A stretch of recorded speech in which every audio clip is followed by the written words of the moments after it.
నేను నీటిని ఆదా చేస్తానని మరియు దాని వివేకవంతమైన ఉపయోగంపై ప్రతిజ్ఞ చేస్తున్నాను. నేను నీటిని సముచితంగా మరియు బాధ్యతాయుతంగా ఉపయోగిస్తానని కూడా ప్రతిజ్ఞ చేస్తున్నాను. మరియు ప్రతి చుక్కను సేకరిస్తానని మరియు జలశక్తి అభియాన్ క్యాచ్ ద రెయిన్ ప్రచారాన్ని ప్రోత్సహించడానికి నా పూర్తి సహకారాన్ని అందిస్తానని ప్రతిజ్ఞ చేస్తున్నాను.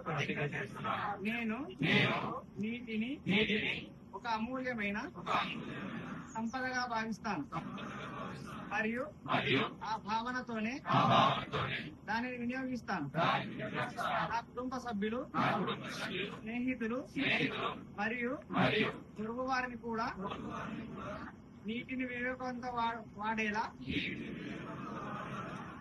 మరియు దానిని వృధా చేయకుండా ఉండేలా ప్రోత్సహిస్తానని. జమ్మికుంట పట్టణ ప్రజలందరికీ కూడా నాకు నమస్కారాలు. ఈరోజు జల ప్రతిజ్ఞ చేయడం జరిగింది. ఇలాంటి పరిస్థితులలో తీవ్ర ఎండతాపం వల్ల ఈరోజు వర్షాలు లేక మనకు తాగడానికి నీళ్లు గాని చెరువులో ఉన్నటువంటి మత్తర్లు మొత్తం కూడా తగ్గిపోవడం జరిగింది.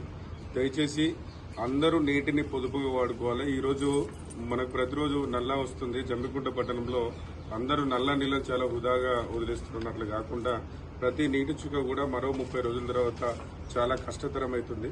కావున దయచేసి ప్రతి నీటి బొట్టును కూడా ఒడిచిపట్టుకొని మీ దగ్గర ప్రతి ఇంటి దగ్గర కూడా ఒక ఇంకుడు గుంతలాగా ఏర్పాటు చేసుకొని ఆ ఇంకుడు గుంత ద్వారా కొంత నీటి ఎద్దడిని బావులలో బోర్లలో పెంచుకోవచ్చు. కనుక అందరూ కూడా ప్రతి నీటి చుక్కను కూడా పొదుపుగా వాడుకోవాలని చెప్పి జమ్మికుంట మున్సిపల్ తరఫున తెలియజేస్తున్నాం.